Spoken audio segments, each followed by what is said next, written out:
और उठाओ ननद के खर्चे। शाम का वक्त था और मौसम भी बड़ा सुहावना हो रहा था। मनोज अभी ऑफिस से आकर बैठा ही था। माँ और बाबूजी दोनों टीवी देख रहे थे और शीतल लैपटॉप लेकर बैठी थी। सरला, अरे ओ सरला, जरा एक गिलास पानी तो देना। जी अभी लाई। माँ ये टीवी की आवाज थोड़ी कम करो ना, देख नहीं रही हो, मैं लैपटॉप में कुछ काम कर रही हूँ। अरे ऐसा क्या काम कर रही हो? अरे भैया अब मेरा रिजल्ट आने वाला है तो मैं सोच रही थी कोई जॉब ही शुरू कर दूँ। अरे पर तेरे बाबूजी तो बोल रहे थे कि तेरी पढ़ाई पूरी होते ही तेरे लिए अच्छा सा लड़का देखकर तेरी शादी कर देंगे। अरे हमने जो इतना पैसा पढ़ाई पर लगाया है उसका क्या? अब तो कमाने का नंबर आया है तो इसकी शादी की बात कर रहे हैं। अभी शीतल की उम्र क्या है माँ? हाँ माँ जी, अभी शीतल की शादी मत करो। अभी उसे नौकरी करनी है तो पहले उसे अच्छे से नौकरी करने दो। हमारी लड़की इतनी गुणी है कि देखना नौकरी के बाद तो रिश्ते की लाइन लग जाएगी। अच्छा ठीक है, जैसा तुम सबको ठीक लगे। कुछ दिनों बाद शीतल का रिजल्ट आता है और वो बड़े ही अच्छे नंबरों से पास हो जाती है। सब घर में बड़े ही खुश होते हैं। अभी तक शीतल की कोई नौकरी नहीं लगी थी पर शीतल बड़े मन से हर जगह इंटरव्यू पे इंटरव्यू दे रही थी। काफी मेहनत के बाद शीतल को उसका फल भी मिल जाता है। एक दिन उसे बहुत ही बड़ी कंपनी से कॉल आता है और उसकी बड़ी ही अच्छी जगह नौकरी लग जाती है। ये खबर सुनकर सब बड़े ही खुश होते हैं। मैंने कहती थी मेरी ननद है ही इतनी काबिल, ये छोटी मोटी नौकरी नहीं बल्कि बहुत ही बड़ी कंपनी में नौकरी लगेगी इसकी। सच में सरला, अब तो मैं इस बात से बड़ा ही खुश हूँ। भैया मेरी सोमवार से ज्वाइनिंग है। अच्छा ये बताओ तुम्हारी सैलरी कितनी है और कितनी तारीख को मिलेगी? भाभी मेरी सैलरी तो करीब काट काट कर 45,000 है। वैसे हर महीने की 1 तारीख को मिल जाया करेगी। 45,000 रुपए? ये तो जी आपसे भी ज्यादा है। मैंने तो सोचा ही नहीं था कि तुम्हारी इतनी सैलरी होगी। भाई सरला, शीतल ने पढ़ाई ऐसे की है और उसकी कंपनी भी तो बाहर की है ना, तो बस उसी का फर्क पड़ जाता है। सरला की आंखों में पैसों का लालच साफ दिख रहा था। वो शीतल को रोज सुबह बढ़िया बढ़िया नाश्ता देती, दिन के लिए खाना पैक करके देती।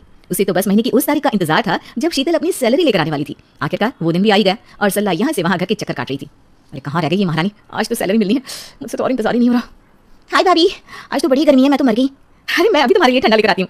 हाँ भाभी प्लीज जल्दी लेकर आओ। ये लो जल्दी से ठंडा पानी पियो। मजा ही आ गया ठंडा पानी पीकर। आज तो तुम बड़ी खुश होगी ना? खुश? पर ऐसा क्यों? आज कुछ है क्या? अरे आज तुम्हारी सैलरी जो मिली होगी पूरे 45,000 रुपया। अच्छा हाँ मैं भूल ही गई थी। शीतल अपने बैग से पैसों का लिफाफा निकालती है और अपनी भाभी के हाथ में देती है। सरला की तो नोटों के वजन से बोलती ही बंद हो जाती है। इसे आप ही संभालो भाभी, मेरे बस की नहीं है पैसे वैसे संभालना। मुझे सब जरूरत होगी ना तो मैं आपसे मांग लूंगी। अरे हाँ बिल्कुल, ये तुम्हारी तो पैसे मैं अपने पास ना एकदम संभाल के रखूंगी, तुम बिल्कुल भी चिंता मत करना। बस फिर सब ऐसे ही चलता रहा। शीतल अपनी पूरी सैलरी हमेशा अपनी भाभी सरला को देती रही और सरला संभाल संभाल कर तिजोरी में रखती रही। काफी समय के बाद शीतल के भाई ने अपनी पत्नी सरला से शीतल की शादी की बात छेड़ी। मेरे ऑफिस में एक सीनियर है, उन्होंने रिश्ता बताया है। लड़का अच्छा कमाता है और अच्छा परिवार है। अब शीतल की उम्र भी शादी लायक तो हो ही गई है। कल माँ से बात कर लेता हूँ। हाँ सही है, शादी करके जल्दी जाए। अब तो वैसे भी पिछली बार से ही अपनी सैलरी अपनी माँ को देने लगी है। अब तो इसका जाना ही ठीक है। क्या हुआ सरला, कुछ सोच रही हो क्या? अरे नहीं, मैं तो सोच रही हूँ कि हमारी शीतल की किस्मत कितनी अच्छी है, यहाँ उसकी जल्दी से शादी हो जाए तो कितना बढ़िया रहेगा। अगले दिन मनोज शीतल की शादी के बाद अपनी माँ से करने जा रहा था कि अचानक सरला को उल्टियां होने लगती है और उसे चक्कर भी आने लगते हैं। मनोज सब कुछ छोड़कर जल्दी से सरला को हॉस्पिटल लेकर जाता है। वहाँ पता चलता है कि सरला माँ बनने वाली है। दोनों बड़े ही खुश होते हैं। आज तो दो खुशखबरी माँ को दूंगा, एक तुम्हारे माँ बनने की और एक शीतल के रिश्ते की। शीतल की शादी का सुनते ही सरला सोच में पड़ जाती है। वो सोचती है कि इस वक्त उसे किसी की मदद की सख्त जरूरत है जो घर का सारा काम करे। अगर शीतल की शादी होगी तो सारा काम उल्टा उसी पर पड़ जाएगा। नहीं जी, वो आप मुझे बता रहे थे ना शीतल के लिए लड़का, वो ना मुझे बिल्कुल अच्छा नहीं लगा। अरे पर कल तो तुम कितना खुश थी और तुम्हें लड़का भी पसंद था। अरे मैंने ना बाद में काफी सोचा और मुझे लगा कि सरला उस लड़के के साथ अकेले कैसे रह पाएगी। उसका परिवार तो सब शहर से बाहर है और हमारी शीतल अकेले तो रह ही नहीं सकती। और ऊपर से वो दिखने में काफी मोटा भी है जी। हाँ ये तो है, पर फिर भी मैं एक बार माँ से बात कर लेता हूँ। अरे माँ तो शीतल की शादी के लिए इतनी पागल रहती है कि झट से हाँ कर देंगी, पर शीतल के प्रति हमारी भी तो कुछ जिम्मेदारी है। हम उसके साथ ऐसा नहीं कर सकते। मनोज सरला की बात मान लेता है और शीतल की शादी की कोई बात नहीं करता। सरला पूरे 9 महीने अपनी ननद शीतल से पूरे घर का काम करवाती है और इसी चक्कर में उसकी नौकरी तक छुड़वा देती है। इतना ही नहीं, शीतल पूरा दिन अपनी भाभी का ख्याल रखती रहती। 9 महीने के बाद सरला के जुड़वा बच्चे होते हैं। घर में बड़ी खुशहाली होती है। बच्चों को देखने मनोज की मौसी भी आती है। बच्चे तो बड़े ही प्यारे हैं, बिल्कुल माँ पर गए हैं। हाँ पर देखो इसकी आंखें बिल्कुल मनोज पर है। आपस में दोनों बहनें बात करने लगती है कि तभी मौसी शीतल की शादी की बात छेड़ देती है। अरे शीतल की अब तो काफी उम्र हो गई है, तो उसकी शादी क्यों नहीं करती? अरे ये चली गई तो इन दोनों को कौन पालेगा? नहीं, मुझे मौसी जी को अभी रोकना पड़ेगा। सरला जल्दी से मौसी जी के पास जाती है और बात को बीच में काट कर बोलती है।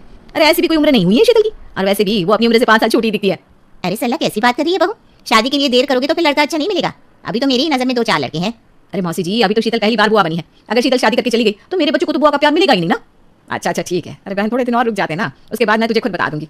ठीक है भाई, जैसी तुम्हारी मर्जी। सरला पूरे दिन अपने बच्चों को शीतल के भरोसे छोड़ देती है। शीतल बच्चों को खूब प्यार करती है, इसलिए उसे उनको संभालने में कोई दिक्कत भी नहीं होती। पर सरला यहाँ बस उससे अपने बच्चे पलवारी होती है। बच्चों को खिलाना, सुलाना, नहलाना सब कुछ शीतल के सर आ जाता है।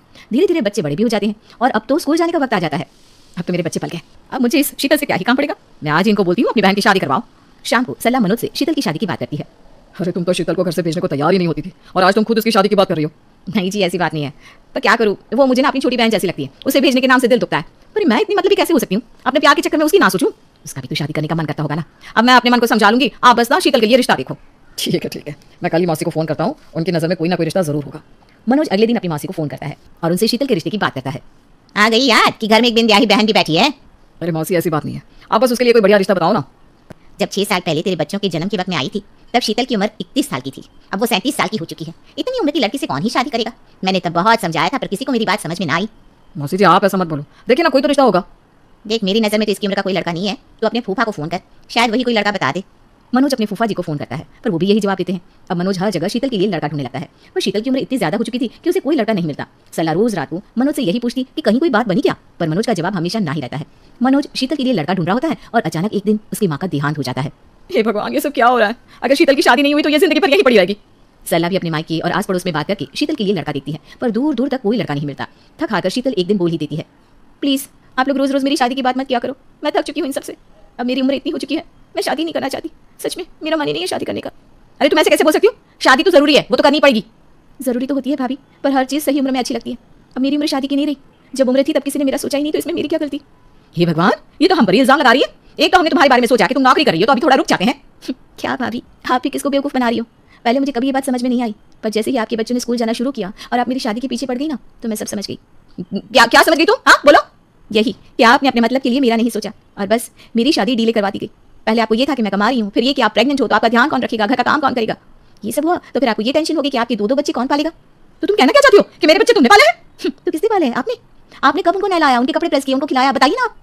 ये सब बकवास मैं और नहीं सुन सकती। खुद की शादी होनी रही तो इल्जाम मुझ पर लगाने आ गई। अरे तेरी शादी नहीं हो रही तो इसमें हमारी क्या गलती? होगी तुझमें कोई कमी जिसकी वजह से कोई तुझसे शादी नहीं करा?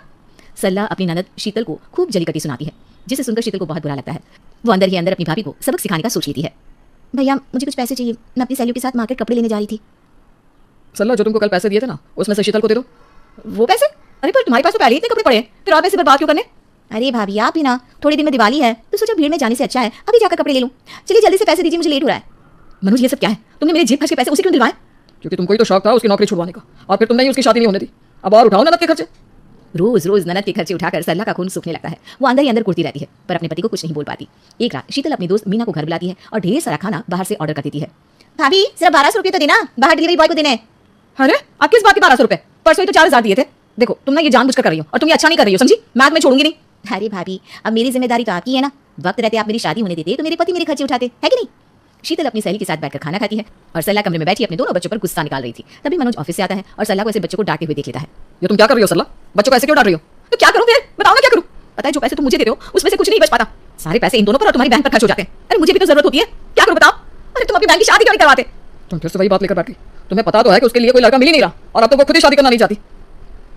शादी तो मैं करवा कर आऊंगी, देखती हूँ कैसे शादी नहीं करेगी महारानी। बहुत खर्चे उठा लिया हमने इसके, अब और नहीं। 2 दिन बाद सरला के घर में एक बूढ़ी औरत और उनका बेटा शीतल के रिश्ते के लिए आते हैं।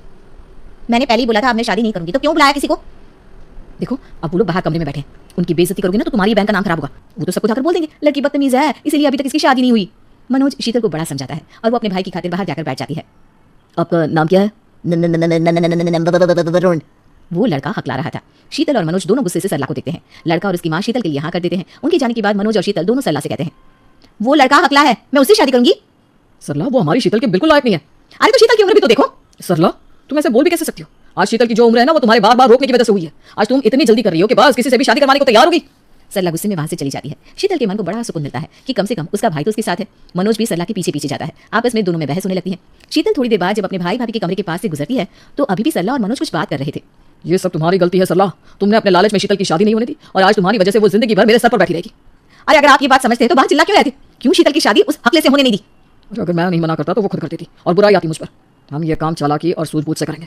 तुमको पता है ना माँ ने बिल में क्या लिखवाया है कि अगर शीतल ने कभी शादी नहीं की तो सारी प्रॉपर्टी उसी को मिलेगी।